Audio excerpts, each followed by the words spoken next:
Jamaah, jamaah.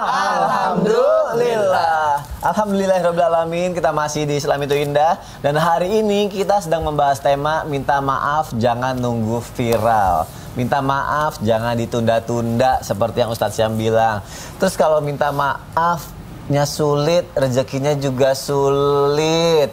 Bener nggak tuh? Tuh gimana? Ada orang yang orangnya kelakuannya buruk tapi rezekinya lancar. Gimana konsepnya jaya, lancar jaya, makmur sentosa. Oh, gimana? Ayo teman, Mas Soni, Ustaz Maulana serta guru-guru kami yang dimuliakan Allah Subhanahu wa taala, jamaah Islam itu Indah yang insya Allah senantiasa berlapang dada. Karena orang yang berlapang dada itu dilancarkan urusannya.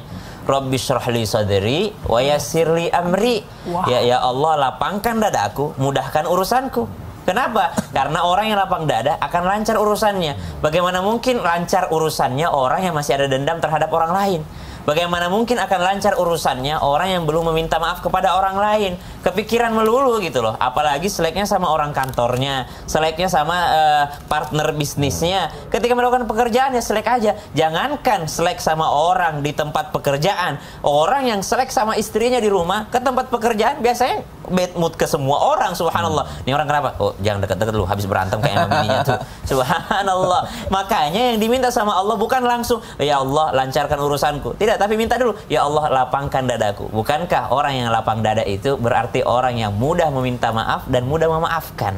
Orang yang lapang dada itu adalah mudah memaafkan orang lain. Maka ini berhubungan dengan rezeki. Kalau sudah lancar urusan, insya Allah lancar juga penghasilannya. Tapi kalau urusan rezeki kembali lagi sama Allah Subhanahu wa taala. Kalau dikatakan ada orang tapi berkelakuan buruk, berakhlak buruk, tapi kaya raya, lancar rezekinya, Fir'aun, subhanallah.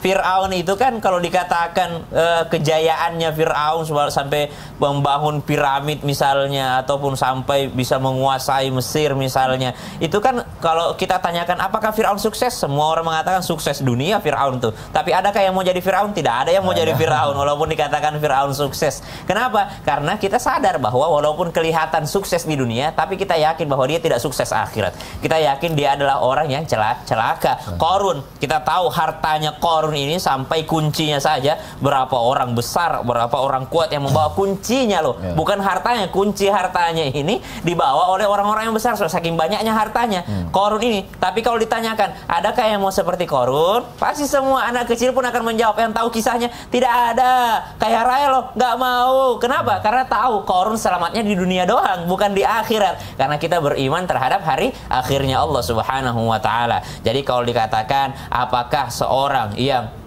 kelihatan berkelakuan buruk tapi lancar rezekinya itu adalah salah satu adalah bentuk kekuasaan Allah, bentuk kekuasaan Allah. Tapi tentu saja kita tidak mau seperti itu.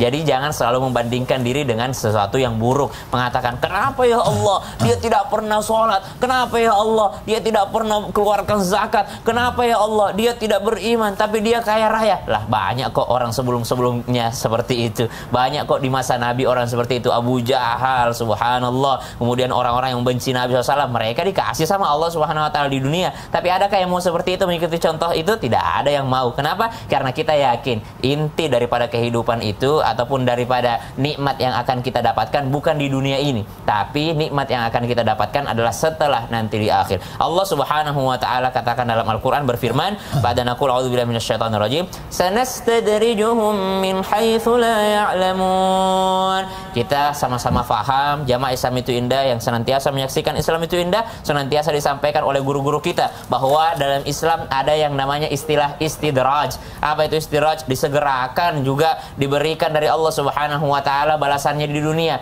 Karena manusia dalam Al-Qur'an disebutkan wa allaisa lil insani illa ma sa'a. Tidaklah manusia itu diberikan kecuali sesuai dengan hasil usahanya. Tidak mungkin dia cuma bermalas-malasan, pasti ada usahanya. Dan itu Allah kasih di dunia kalau dia tidak beriman. Tapi bagi orang yang beriman, Allah kasih di dunia, Allah kasih juga di akhirat. Bagaimana dengan orang yang beriman tapi sakit-sakitan? Bagaimana orang beriman tapi dia miskin, ternyata kelakuannya baik, akhlaknya baik, tapi kok susah hidupnya? Kelihatannya aja itu susah. padahal sebenarnya hatinya tenang, padahal sebenarnya hatinya tersambung dengan Allah Subhanahu wa taala. Jadi kita yang menginginkan sukses dunia akhirat tentu saja tidak melihat perbandingan itu di dunia, tapi melihat orang yang sukses di akhirat. Allahu taala ala. Terima kasih Sasya. Sama-sama Sony. Semoga kita bisa hidup lebih damai, lebih tentram, saling menyayangi. Masalah rezeki nanti urusan Allah.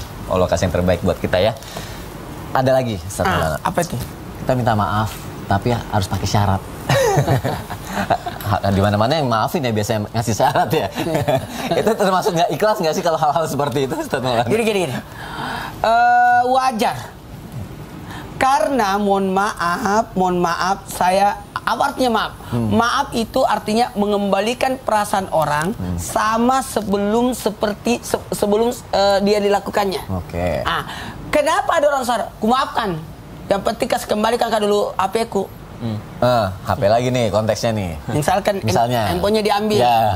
Maafkan ya, saya kembali kasih hilang HP-mu. Iya. Caranya balikan dulu itu handphone. Baru minta maaf. Iya. Okay. Maaf ya saya ambil tanamu 1 meter. Enak aja. Balikin dulu. Atau sekalian bayarin. Itu wajar. Karena dua ini kita butuh maaf, butuh ridho, butuh ikhlasnya, dan ketika orang itu butuh waktu sebenarnya. Okay. Nabi si yang bunuh Amsa kan masuk Islam. Siapa namanya? Siapa namanya? Siapa namanya? Budak Wasi. Tahu nggak Wasi? Wasi itu masuk Islam. Tapi kata Nabi agak jauh-jauh dari saya. Sampai Wasi ke Jeddah. Kenapa? Karena menjauh. Karena walaupun sudah dimaafkan, tapi kalau ketemu kan butuh waktu. Masih terngiang-ngiang wajahnya pamannya Nabi yang dibelah kemudian diambil hatinya kan. Itu jadi wajar lah, udahlah. Jadi ada namanya waktu untuk bisa mengembalikan perasaan orang. Ada tayangan yang mau aku kasih lihat untuk jamaah yang ada di rumah. Panglima TNI perintahkan Prakaang ditindak tegas. Kita lihat tayangannya, silakan. TNI Laksda Julius Wijoyono usai video tersebut viral dan menjadi sorotan masyarakat pada Selasa 25 April 2023. Julius membeberkan bahwa Panglima TNI tegas memberikan instruksi kepada anggota untuk tidak bersikap arogan dan menyakiti hati rakyat. Laksamana Yudo juga mengungkapkan akan memberikan sanksi tegas pada Bribka ANG terkait peristiwa yang ada. Allah. Baik jamaah yang ada di rumah, kita lanjutkan lagi pelajaran kita. Kali ini hubungannya adalah kalau kita mau minta maaf dengan seseorang, tapi seseorang yang mau kita mintain maaf itu sudah meninggal, sudah wafat. Caranya gimana ya? Apa kita datengin aja ke keluarganya, tapi mau datengin kita nggak tahu rumahnya gitu kan? Apa kita datengin ke kuburannya, langsung minta maaf di kuburannya? Atau ada juga yang bilang sedekah aja, sedekah atas nama isi yang kita udah ngelakuin kesalahan itu gimana sih yang benar, Bib? Ya, Ustaz Maulana, Ustaz Syam. Bismillahirrahmanirrahim. Assalamualaikum warahmatullahi wabarakatuh. Waalaikumsalam warahmatullahi wabarakatuh. Alhamdulillahi rabbil alamin. Wassalatu wassalamu ala sayyidina wa nabiyina wa maulana Muhammadin wa ala alihi wa sahbihi ajmain, amma ba'du. Segala puji bagi Allah Subhanahu wa taala yang alhamdulillah pada pagi hari ini kita senantiasa mendapatkan keridhaannya Allah Subhanahu wa taala, bisa menyaksikan Islam itu indah. Dan insya Allah mendapatkan ilmu yang bermanfaat dari guru-guru kita, bisa diamalkan untuk diri kita, suami kita, istri kita, anak-anak kita. Insya Allah ya Allah penuh dengan keberkahan dan keridhaan Allah Subhanahu wa taala. Amin amin ya Allah ya rabbal alamin. Hablum minallah wa hablum minan nas. Hablum minallah yang dikatakan oleh Ustaz Maulana, ada hubungan kepada Allah Subhanahu wa taala. Taubat, minta ampun kepada Allah. Salat malam, salat taubat 2 rakaat. Ingat semua dosa-dosanya, tidak mengulanginya kembali, diterima sama Allah. Tobatnya, tobatan nasuha. Selesai. Ada hablum minan nas, hubungan kepada manusia. Yang Ustaz Syam sampaikan, kalau dia tidak meminta maaf kepadanya, dia tidak membujuknya, maka akan berbahaya. Ada hukuman di dalam akhiratnya Allah Subhanahu wa taala. Nah, sekarang orang ini sudah meninggal. Kita pernah menzoliminya, kita pernah menyakitinya, kita pernah menghinakannya, kita pernah berbuat tidak baik kepada orang tersebut. Bagaimana caranya agar kita terselamat daripada hablum minan nas ini? Hubungan kepada manusia tersebut. Yang pertama, apabila orang tersebut meninggal, kita belum sempat meminta maaf, takut amal ibadah kita diambil sama dia, takut bahkan kita menanggung daripada dosa-dosanya, berusaha untuk mencarinya, Cari nggak ketemu juga. Udah setahun, 2 tahun, 3 tahun, 5 tahun, 10 tahun tidak ada keluarga satupun. Maka doakan setiap malamnya.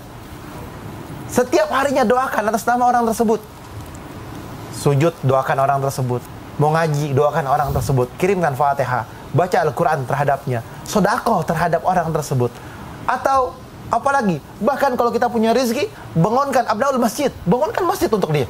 Karena apa? Karena hablum minan nas ini hubungannya kepada makhluk, berbeda dengan hubungan kepada Allah. Tadi yang sampaikan Ustaz Maulana, kalau kepada Allah minta maaf, selesai. Kepada makhluk manusia punya emosional, punya dendam, punya sifat yang tidak baik dan lain sebagainya. Nanti setelah ini saya ada sebuah cerita yang luar biasa. Bisa kita simak. Karena waktu sudah mepet, Ustaz. Intinya adalah bahwasanya boleh kita meminta maaf kepadanya dengan cara apapun agar orang itu memaafkannya. Oleh karena itu, kita yang beriman dan bertakwa kepada Allah, jaga lisan kita. Jaga jari kita. Jangan sampai kita bermedia sosial bahkan menghancurkan kita. Bukan hanya di dunia, tapi di akhirat Allah Subhanahu wa taala lebih hancur dan lebih besar lagi. Jangan menggunakan tangan dan lidah kita untuk menyakiti orang lain. Jangan gibahin orang. Zong kita, hancur kita, habis kita di akhiratnya Allah. Firaun, selesai dia di akhiratnya Allah. Hancur dia. Tidak diterima tobatnya Firaun. Padahal dijelaskan di dalam sebuah kitab bahwasanya Firaun berusaha untuk berkalimat atau bahkan dia berkalimat, aku beriman dengan agamanya Musa. Tetapi apa? Karena tobatnya umat-umat sebelumnya itu lama, boleh diampunin sama Allah. Kita umatnya Rasulullah sampai kerongkongan batasnya diterima oleh Allah Subhanahu wa taala sebelum sampai kerongkongan. Kalau lewat selesai. Ya kan? Oleh karena itu, ayo sekali lagi jaga lidah kita, jaga lisan kita, jaga kata-kata kita. Jangan gibah dimanapun tempat, media sosial atau apapun, dan bahkan langsung ataupun tidak langsung itu akan menghancurkan kita di dunia dan dalam akhiratnya Allah Subhanahu wa taala. Ceritanya habis ini. Habis ini ya.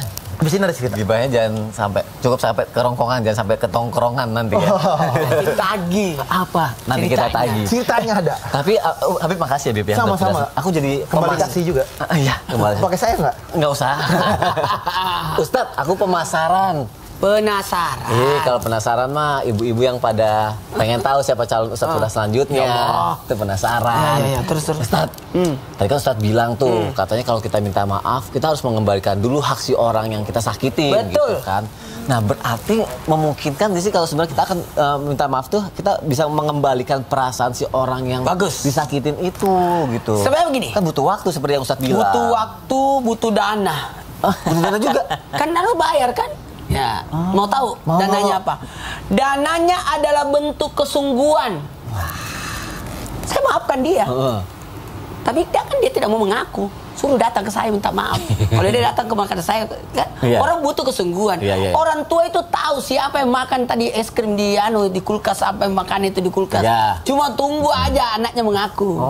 Itu. Mereka jadi seperti itu. Sebenarnya saling maaf-maaf, tinggal gini aja. Waktu kecil gini kan? Iya gini. Maafan, baikkan ya. Tunggu aja, menunggu kesungguhannya, menunggu dia mau datang, menunggu. Dari sinilah sebenarnya anak menurunkan sayapnya, kemuliaannya. Walaupun jabatanmu sudah tinggi, turun-turunlah sedikit untuk menunggu orang tuamu. Itu contoh. Apalagi, mohon maaf tanpa menggurui, tahabu, menghadiahi. Saling berhadiah, titip salam dulu lah, senyum, tidak jadi marah orang itu kalau kau senyum. Nah, kalau masih senyum, tidak bisa, kasih hadiah. Happy lah. Traktir, harusnya marah tadi, tapi karena ditraktir tidak jadi marah. Aduh, itu bentuk bagaimana kita saling menghadiahi, saling titip salam. Oh, berarti dia tidak marah sama saya. Makanya salah satu kebohongan yang diperbolehkan adalah kebohongan untuk mendamaikan dua orang. Oke, Masya Allah. Berarti aku sedikit paham nih. Berarti kalau kita udah minta maaf, kita juga harus mau menunggu. Iya. Menunggu si orang itu juga rilis. Memperlihatkan kesungguhan. Kesungguhan itu. Jamaah, kita lanjutin yuk. Aku mau ngebacain pertanyaan dari jamaah. Yuk kita masuk ke segmen Tanya Dong Ustadz. Kami semua tanya dong Ustadz. Masya Allah, tabarakallah, hari ini seru banget ya. Ini ada pertanyaan dari Instagram hamba Allah nih. Assalamualaikum Ustadz. Waalaikumsalam warahmatullahi wabarakatuh. Bagaimana ya cara meminta maaf kepada istri saya? Saya mengaku telah menduakannya, tapi saya udah meyakinkan saya tobat. Dan tapi istri bilang masih belum bisa membuka pintu maaf. Sampai istri saya minta pisah. Dan maaf, saya mengaku saya telah menyakiti hati istri memang telah berkali-kali. Tapi kali ini saya benar-benar tobat Ustadz. Karena semua yang saya punya semenjak selingkuh semua habis, gak tersisa. Apa ini karena menyakiti hati istri saya Ustadz? Oke, ini dijawab melalui tausiah ya oleh Ustadz Syam. Silakan Ustadz. Tapi Maulana Mas Soni serta guru-guru kami dimuliakan Allah Subhanahu wa taala, ada orang yang ketika berbuat kesalahan Allah tunda hukumannya. Ada orang yang Allah segerakan hukumannya. Ada orang yang perlu dikasih ujian dulu baru dia kembali kepada Allah Subhanahu wa taala. Alhamdulillah ala kulli hal. Segalanya adalah segala puji bagi Allah Subhanahu wa taala. Kalau misalnya Mas yang bertanya, Bapak yang bertanya mengatakan sekarang sudah tidak ada lagi, tidak ada yang tersisa Ustadz, yang saya punya ini dihabiskan sama Allah Subhanahu wa taala, dimiskinkan saya sama Allah Subhanahu wa taala, tapi ini adalah menjadi titik terang saya bertobat kepada Allah. Kita teringat dengan seorang Fudail bin Iyad tentang seorang yang kembali kepada Malik bin Dinar yang kembali kepada Allah Subhanahu wa taala setelah Allah ambil ya permata hatinya, Allah ambil nyawa putrinya. Jadi ada orang-orang yang memang ditegur sama Allah dengan cara demikian. Jadi yang pertama, bersyukurlah karena Allah memberikan hidayah untuk bertobat meskipun dengan diambilnya apa yang pernah dimilikinya. Contoh misalnya hartanya gitu ya. Dia punya usaha mungkin akhirnya bangkrut dikarenakan karena perselingkuhan tadi. Itu yang pertama. Yang kedua, saya benar-benar bertobat. Maka tunjukkan taubat tersebut di hadapan Allah Subhanahu wa taala biar Allah yang menggerakkan hati istri. Biar Allah yang menggerakkan hati istri. Kalau misalnya belum juga tergerak hatinya istri, maka minta lagi sama Allah Subhanahu wa taala. Karena biar setiap hari, setiap detik istri minta talak, kalau suami tidak mengiyakan tidak bakal. Jadi tidak akan pernah jatuh talaknya. Kan yang dikhawatirkan istri saya minta pisah melulu, minta pisah melulu, minta pisah melulu. Coba, kan yang menentukan talak, perceraian, perpisahan itu adalah suami. Maka sang suami jangan pernah mengiyakan permintaannya. Kalau tidak pernah diiyakan, maka punya banyak waktu untuk memperbaiki diri. Punya banyak waktu untuk memperbaiki. Ini tidak mengiyakan talak istrinya. Tidak membebaskan istrinya pergi atau tidak mau melepaskan ikatan pernikahan, tapi juga tidak mau berubah. Subhanallah. Maka dalam proses menahan istri agar tetap dalam keadaan suami istri, dalam keadaan rumah tangga, maka pada saat tersebut, pada saat yang bersamaan juga memperbaiki diri agar tidak seperti yang dahulu lagi. Subhanallah. Jadi kalau dikatakan istri saya selalu minta pisah dikarenakan ini, kalau masnya masih mau bersabar, silahkan bersabar.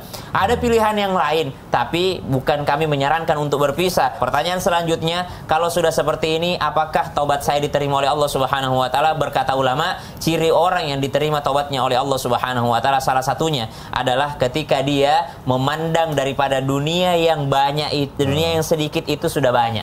Jadi mudah bersyukur kepada Allah Subhanahu wa taala dan memandang amal akhirat yang banyak itu sedikit. Jadi dia memandang amal akhiratnya itu sudah banyak, tapi dia lihat itu sedikit. Misal, dahulu dia tidak pernah sholat, sekarang alhamdulillah dia sholat, bahkan dia sudah tambah dengan tahajud. Tapi dia selalu memandang itu dengan sedikit. Masih sedikit amal saya dibandingkan besarnya dosa saya. Dosa saya mengkhianati pasangan saya. Dosa saya telah mengkhianati anak-anak saya. Maka dengan cara itu, salah satu cirinya orang yang diterima taubatnya sama Allah Subhanahu wa taala adalah senantiasa melihat amal akhiratnya itu sedikit meskipun sudah banyak. Wallahu taala alam. Terima kasih Ustaz. Sama-sama. Nah, saya yang bertanya. Apa? Tadi kan suami terus yang nanya. Iya. Yang mana lebih mulia? Yang meminta maaf atau yang memberi maaf? Meminta maaf. Soalnya kan kayak harus menurunkan ego gitu kan. Yakin? Enggak. Meminta maaf itu yang lebih mulia. Susah banget sih pertanyaannya. Mau tahu apa sih? Siapa yang lebih mulia? Yang meminta maaf atau memberi maaf? Kita akan bahas setelah yang satu ini. Jamaah jangan kemana-mana ya. Ya, jangan kemana-mana. Jangan kemana-mana. Enggak. Tetap stay di Islam Indah setelah yang satu ini. Ada cerita juga. Apa? Ada cerita. Nanti ya. Oh, iya. Oke. Jamaah. Alhamdulillah. Kemana-mana.